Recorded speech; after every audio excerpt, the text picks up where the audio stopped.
अस्सलाम वालेकुम दोस्तों, बहुत सारे लोग मुझे मैसेज करते हैं, कहते हैं जी कनाडा का वीज़ा चाहिए। कनाडा का वीज़ा कितने का मिलता है, कनाडा का वीज़ा कैसे मिलता है, कनाडा का वीज़ा किन लोगों को मिलता है, वो कौन लोग हैं, कहाँ से आए हैं जिनको कनाडा का वीज़ा मिलता है। तो मैं आप लोगों को बताया चलूँ फ्रेंड्स, ये वही लोग हैं जो एम्बेसी में जाके अप्लाई करते हैं कनाडा का वीज़ा।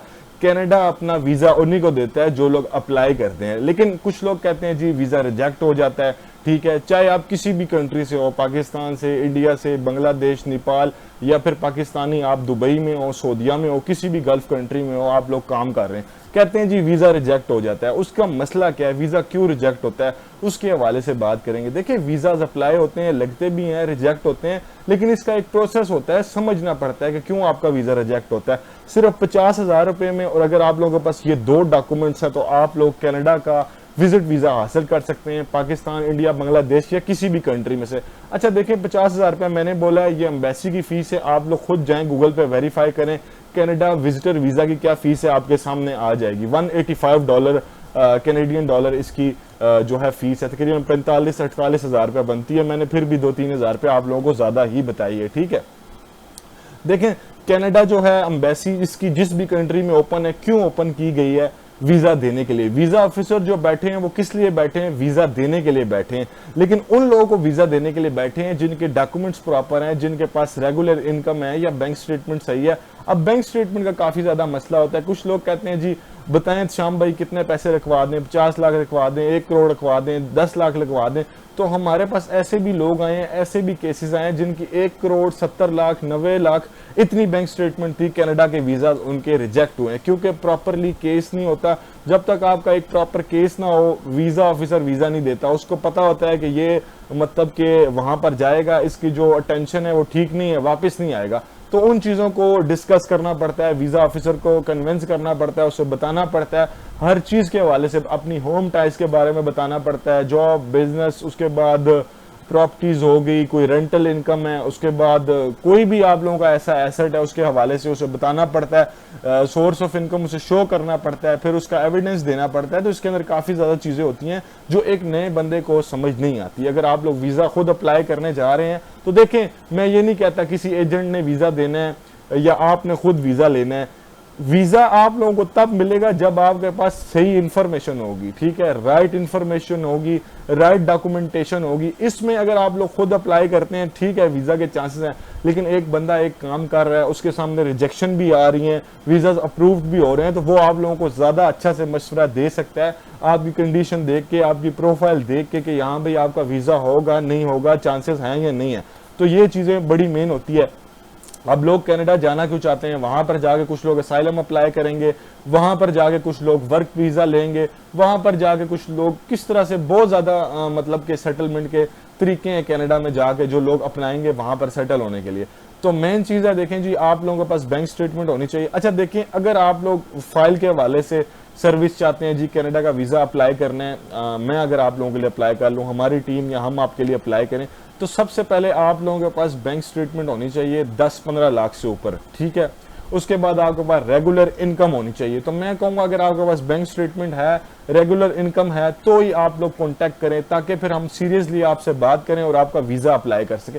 वरना लाजमी नहीं आप लोग हमसे कांटेक्ट करें। देखिए, हमारी तो ऑनलाइन सर्विस है, फिलहाल हमारा ऑफिस नहीं है, हम होम बेस्ड वर्क कर रहे हैं। तो वो कोई बंदा इस तरह का हो जो इंटरेस्टेड हो इन सारी चीजों को देखते हुए, तो उसे हम जरूर अप्लाई करवाएंगे, ठीक है। बेशक वो दुबई से हो, कनाडा, सऊदीया से हो या किसी भी कंट्री से हो, उसका केस हम फाइल कर देंगे। वो दुबई में, हम पाकिस्तान से उसके लिए सऊदीया दुबई में उसका केस फाइल करवा देंगे, मसला नहीं है। बड़े मिनिमम से चार्जेस होते हैं हमारे, मतलब 1 लाख के अंदर अंदर आपका टोटल खर्चा आता है, जिसमें एम्बेसी फीस, हमारे कंसल्टेंसी चार्जेस, अपॉइंटमेंट लेना, हर चीज इसके अंदर होती है, ठीक है। सबसे पहले अगर आप लोग दुबई में, पाकिस्तान में या किसी भी कंट्री में, आप लोगों का बैंक स्टेटमेंट होनी चाहिए 10 से लेके 20 लाख 22 लाख, जितनी ज्यादा 10 से ऊपर होनी चाहिए, 10 से कम मुश्किल है, 10 से ऊपर होनी चाहिए। जितनी ज्यादा बैंक स्टेटमेंट होगी, मतलब 20 जो है ना एक अच्छी बैंक स्टेटमेंट मानी जाती है, 15 जो है ना ये एक अच्छी बैंक स्टेटमेंट मानी जाती है। 20 से जितनी भी ऊपर हो, फिर वो बैंक स्टेटमेंट का कमाल नहीं होता, वो फिर होता है डॉक्यूमेंटेशन का प्रोसेस अच्छा बनाने का। क्योंकि देखें, फिर इनकम की शो भी करनी पड़ती है, जी क्या इसके ज़रायात है, किधर से इनकम आ रही है, फैमिली कितनी है, कितने बंदे रहते हैं साथ। तो ये काफ़ी चीज़ें होती हैं जो डिस्कस करनी पड़ती हैं एप्लीकेशन में, ठीक है। देखें, सबसे पहले रिक्वायरमेंट्स की अगर हम लोग बात करें, बैंक स्टेटमेंट मेन चीज़ थी जिसके बारे में मैंने आप लोगों को काफ़ी ज़्यादा गाइड किया। उसके बाद आपका पासपोर्ट है जो वैलिड होना चाहिए लास्ट 6 मंथ।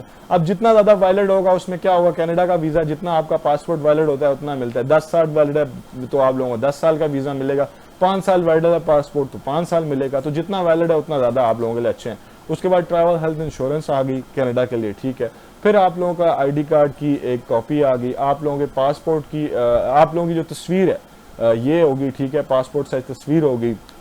उसके बाद फ्रेंड आप लोगों ने वीज़ा एप्लीकेशन फॉर्म ऑनलाइन जाके फिल करना है, जो कि थोड़ा सा टेक्निकल काम होता है। तो मैं यही कहूँगा किसी प्रोफेशनल से करवाएं जिसका डेली का काम हो। देखें, एक प्रोफेशनल है ना, अगर वो रोज़ करता है, कोई गलती करता है, रिजेक्शन आती है, उसे पता होता है कि यार पिछली दफ़ा ये गलती की थी।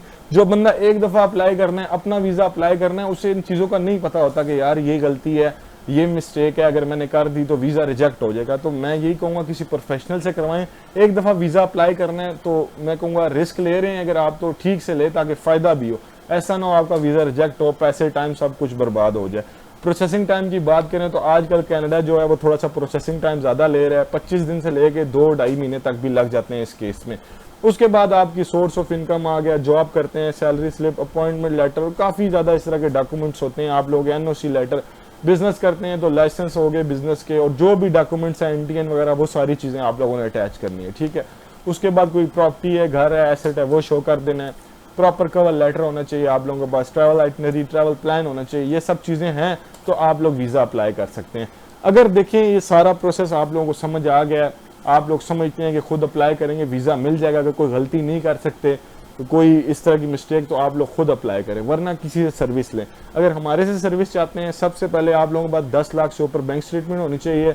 सोर्स ऑफ इनकम आपका प्रॉपर होना चाहिए, मतलब कि 80,000, 60,000, 70,000 सैलरी आप लोगों की मंथली होनी चाहिए, फिर ही हम आप लोगों के लिए अप्लाई कर सकते हैं। तो ये चीज़ें अगर आप लोगों के पास हैं तो आप लोग हमसे कॉन्टैक्ट करें, ताकि हम भी फिर सीरियसली आप लोगों के लिए अप्लाई करें।